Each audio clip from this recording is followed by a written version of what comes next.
Hello everyone, welcome back to the channel. In today's video, we are going to continue with aspects of language, MEG-4, Block 3A, which is phonetics and languages and English language. We are going to do the last unit of this block, which is Unit 4, the consonants of English. So as of now, we have already seen the different kind of consonants and vowels based on the place of articulation and manner of articulation. In the previous unit, we have also seen that what is the difference between the written word and the spoken word. And we have also discussed the correspondence between spellings and what has been spoken. For example, we have already done that, but since this is in our IGNOU books, I'm just going to do it a little bit more. Okay, yeah. So you can see how these things are pronounced. Like on this table, you can already see. This is the table which we have here from IGNOU books. So if it's L, how is L pronounced in the beginning, in the middle, and then in the end?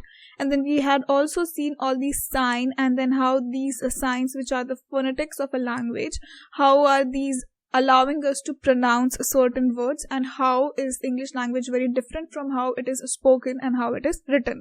So these are some very interesting things which you can read on your own from the IGNOU books. Okay, I'm just going to move ahead with other classification of consonants. This is of place of articulation. We know bilabial, labiodental, dental, alveolar, post-alveolar, palatio-alveolar, palatal and velar, and finally glottal.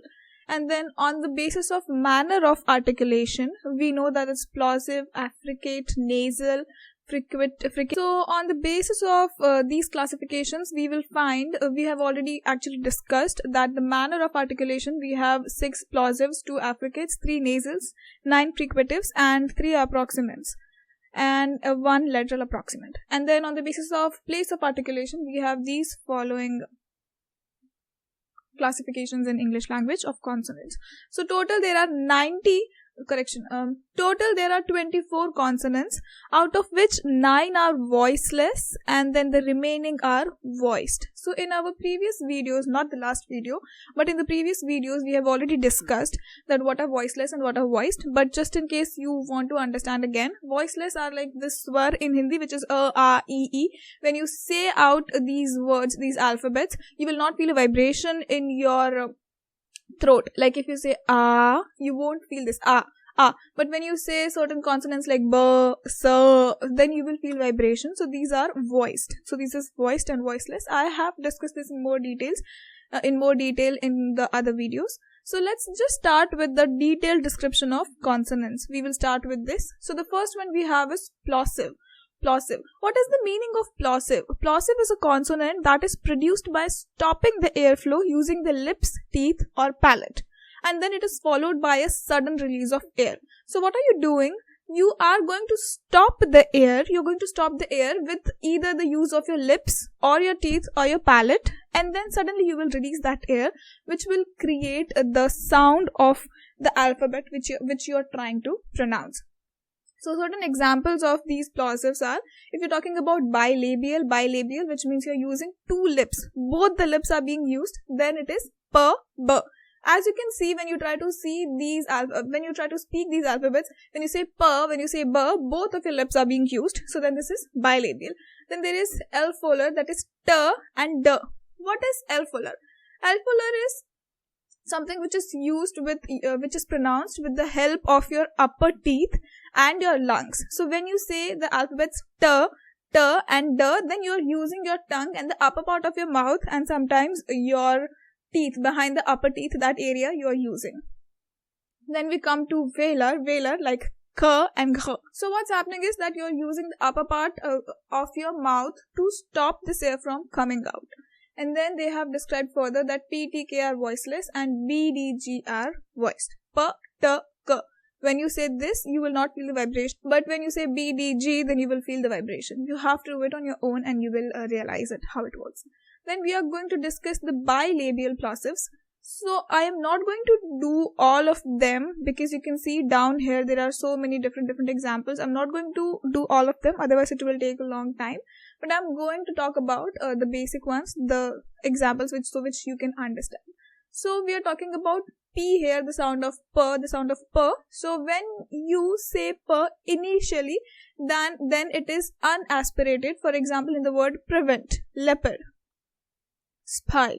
Okay, so then you're not using a lot of air, but when you use P in the end, then it is inaudibly released. It's inaudibly released, like step, sweep, cap, these kind of words. So then it is inaudibly released. And then finally there is the next kind of P where it is nasally released, like topmost, stop me. So because M is the nasal consonant, because of which when you combine these two, then your P is also nasally released. So this is the fourth type. I actually forgot to discuss the first one. This is the aspirated P.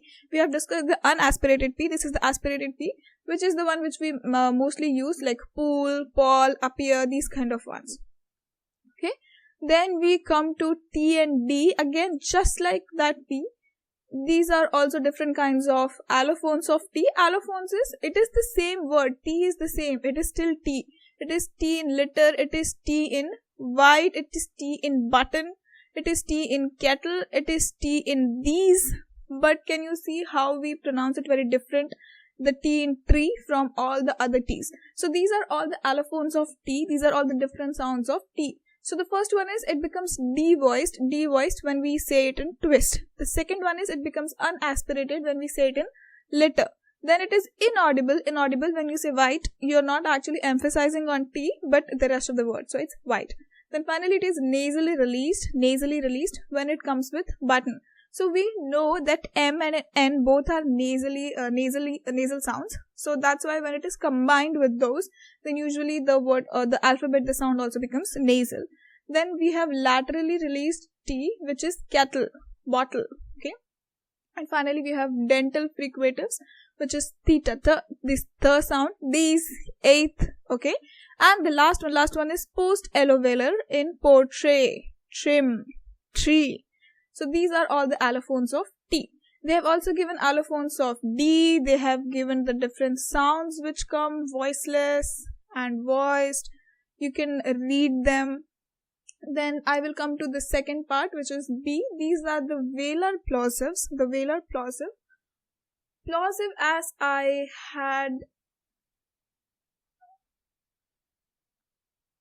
I had discussed before, anything which you are stopping the sound with the help of lips, teeth or palate, and then suddenly you will release those sounds. Okay, so these will be your plosives. So first one we are discussing is K and G, K and Kh, the sound. And then they have given examples. If it's aspirated, then it will be spoken as crane or quarter.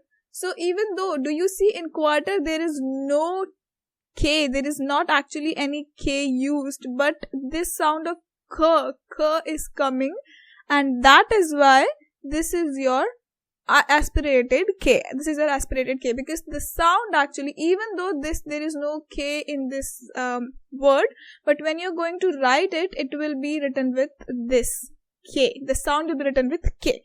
So then this becomes your quarter. Then unaspirated is, for example, like skates. Then we have inaudibly released in lock, rec, make. So you're not emphasizing on K. And then and then we have the fourth one, which is articulated near the hard palate, which is then followed by a front vowel. For example, keep, kid, cap. So this is an advanced variety of K. And then the last one is K, but further back in the mouth, which is followed by a back vowel, that is cast, cost, cord, cook. Okay. Similarly, we have the allophones of G, and you can read those. Then we will come ahead to the affricates. Affricates are the phoneme which combines a plosive with an immediately following fricative or spirant, sharing the same place of articulation. So what is an affricate? It is a phoneme which combines with a fricative. What is fricative? It is the sound of F, usually coming F or V, but sometimes this V is also pronounced as F. So they are similar sounding words.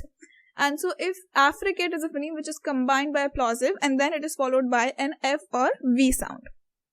And plosives we already know. We discussed it already twice now in the same video. Okay. So now we have palato-alveolar affricates. What happens here is they have discussed here in this whole block what happens, how we pronounced it. So what happens is the tip of the tongue, it makes a closure. The tip of the tongue, which is the front part of the tongue, it will make a closure to the rims of our mouth, and then the teeth, the air will come out from the other sides. Okay. So with this, the allophones are for T when you say, or this Z when you say. So the allophones are given here. So for T, they said that there are not a lot of important variants here, so they have not discussed it. For this Z sound, they have discussed giraffe, jewel, joke. So this J sound is coming here in badge, seize, rage, and leisure, rejoice, suggest. Then we will come to the fourth one, which is the nasal sound.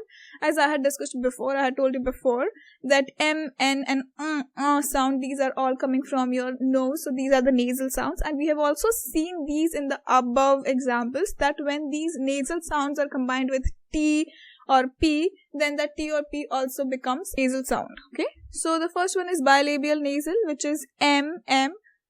And then this is devoiced. It becomes devoiced when it is smooth, smoother, smug, these kind of words.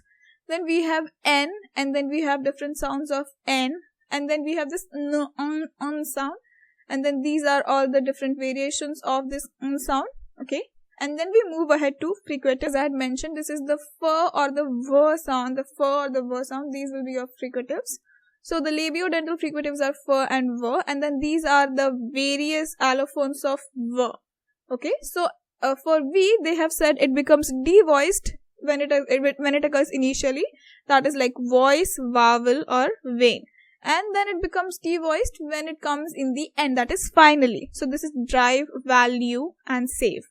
Okay, and then for f, they have mentioned that there are no important allophones, so they have not discussed it. Then there are also more allophones of S, Z. You can read those. I'll come ahead to palato-alveolar fricatives. These are the allophones in which you use your palate, that is the mouth, above area and then the below area. So these are the palato-alveolar fricatives. And then they have talked about the sh sound. This sign which you can see, this is the sh sound. And then this is your j sound, like beige, massage, these kind of things. So there are not a lot of allophones of this sh, so that's why they have not discussed it. And then for this, they have given you two examples, beige, massage, and prestige. So these are the examples. I'll come to the last one, which is the glottal fricative. This is h, h sound. Glottal is something which comes from your throat, like this. So they have used h. H is a realized voiced glottal fricative. For example, behold, behave, behest. You can feel that h is coming from your throat. Whenever you try to speak those, you will be able to feel that it is coming from your throat. Then I'll come to the last one, which is lateral approximate. So what happens here is lateral. What is the meaning of lateral? What will happen here is when you say the word, when you say the sound, when you pronounce L, what happens is your tongue, it goes flat in your mouth. And then the air comes from around your ear, from the rest of the area of your mouth, and that is why this is the lateral sound. Then they have talked about allophones of L. So L is very clear when it is used as the only lateral approximate. For example, large, lock, loose, flute. Okay. Then L becomes dark. It becomes dark and feel, spoil, tall. Okay. And then L becomes devoiced. And they have also given the condition. When does it become devoiced? It becomes devoiced when it is preceded by an aspirated PK. Then it becomes devoiced. For example, sprinkle, mostly, antler, slow. Okay. And then they have mentioned the different approximants of R, J, W, or allophones of R, then similarly allophones of J and W. W we all know, W and Y, these are the semi-vowels. So they have discussed this further. But these are all the base classifications of consonants or vowels or alphabets on the basis of where they are being pronounced from, where they are coming from, okay, on the basis of articulation and on the place of articulation. So the first one we had was plosive here. Okay, and then we also saw different kinds of plosive like bilabial plosive. Okay, then we have velar plosives, then we have affricates, we have velar nasal, we have fricatives, we have various types of fricatives, then we have also like palato-alveolar fricatives, then we have glottal fricatives, and then we have lateral approximate. And then we will come to the end of this part, and then we will move ahead to the consonant cluster in English. Consonant cluster in English. So what is happening here? We will talk about the division of words into syllable. So what happens here? I have already marked these things. You can read them, you can zoom, you can pause the video. The word rock, we will just take the example of the word rock. Rock. Okay. So the word rock has only one vowel sound. If you think about it, rock, o. So the only vowel sound which is coming is o. But when you say the word replay, then you have e in re, right? Re. And then you have play. A. So how many sounds do you have? In rock you have one, and in replay you have two sounds. Okay, so now when you want to transcribe this word, both the words, you want to transcribe these on the basis of their pronunciation, what will happen? You can do it as rock, okay, or replay. This is given here, rock or replay. How will you say the word in pronunciation form? It will be R, O, and then this is how we denote this O, that's the sign, and then K. That's how you will do it. But what if I gave you a word which is more complex? Because this one was just one syllable, and that is why it is easy to denote. But what would happen if I gave you a more complex word in this? Then how are you going to describe those? So that's the first problem which comes with spelling. So they have taken this example of exercise. Exercise. If I take the word exercise, you can divide it in X, and then size, right? You can do that. Or you can also divide it as E, xer, and then size. Can you see it here?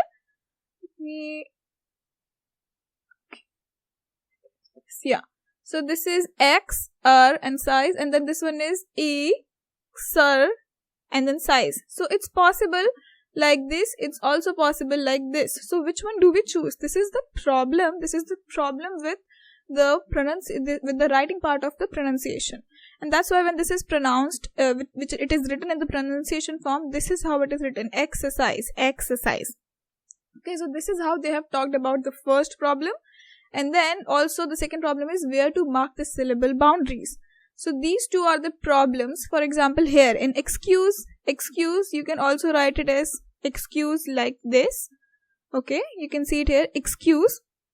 Or if it comes to extra, you can write it like this, extra. But there are also two other ways of writing it. For example, here, astrid can be written as like this or like this. So what they have done here, that a sound, the idiot sound is separate from straight, and in this one that s sound is one side, and then the trade this sound is on the other side. So there are two ways of writing this one word, and these are the two problems. These are the two problems in writing the pronunciation form of these words. Okay. Now with this, I will move ahead to the vowels, the structure of syllable. So the vowel, what does a vowel do? A vowel is the structure of a whole word. So a vowel is also known as the nucleus of the syllabus. Nucleus, why nucleus? Because if there is no vowel, then there is no word. You cannot pronounce anything without the vowel. There are also certain words which just have like one vowel, and that is it. That is the whole word. But if you don't have a vowel in that word, I don't think it is possible for you to create a word. So we will see how this goes. Let's see the example. V denotes vowel and C denotes consonant. So there are examples of certain words which just have a vowel sound, like I, ear. You have all vowels. Then let's see, there is one vowel and one consonant. Eat, ache, all. Then we have consonant and vowel. Hey, saw, tea. There is consonant, vowel, consonant. Bun, pit, miss. Consonant, consonant, vowel. But what you are seeing is that there is always at least one vowel for you to be able to create a word. You have seen words which are only vowel, but you have not seen a word which is only consonant. There has to be at least one vowel. So they did this. C, C, V, consonant, consonant, vowel. It is possible. Consonant, consonant, vowel, consonant. Possible. Okay. And then we will see how is it going. It is going with 3 consonants per vowel before and 3 consonant after after a vowel. So these are the sounds, strengths. So before that A sound you have stir, sir, ter, r. It is possible. And then in the after this vowel sound you have n, j, ts. This is possible, but not more than that, okay? So 3 consonant sound before and 3 consonant sound after is possible, but nothing more than that here. And then finally, in the last one, we can see what is the maximum is that you can have 2 consonant sound before and 4 consonant sound in the end in 12th from glimpsed, okay? But nothing more than that. So with this, they are talking about how the syllables have listed above, and we have seen that English permits up to 3 consonant at the beginning of a syllable and up to 4 at the end of a syllable, okay? 3 at the beginning and then 4 at the end, and nothing more than that. This is the maximum. You cannot create more than that. The initial and final consonant cluster, it is just consonants, a combination of consonant before and after the vowel, how you can use them initially and then later. So they have given 2 consonant cluster, and this is the example of how it goes before and after and before and after, and this is something which you can read on your own. I hope this was a little more comprehensible, and with this we have ended this unit. This block also we have ended this block. This was the last video of this block. So now we are done with block 3A. 3A is completed. You can check out my playlist, and then till block 3A we have completed everything. I'm at least planning to complete block 3B, so at least half of your MEG4 would be done before your exam. And then the next 5 units, they are comparatively easier because this one was more more conceptual, I would say. This one was more conceptual. So the coming units are comparatively more easier, and they are more about how you talk, what are the benefits of learning a language, what are the challenges, which is comparatively easier, which you can do on your own. So these are important. The more difficult ones I wanted to complete before your exam. So please keep subscribed. If you are enjoying my videos, let me know in the comment section, and if there's something else you would like me to cover, let me know again. I hope to see you guys in the next one.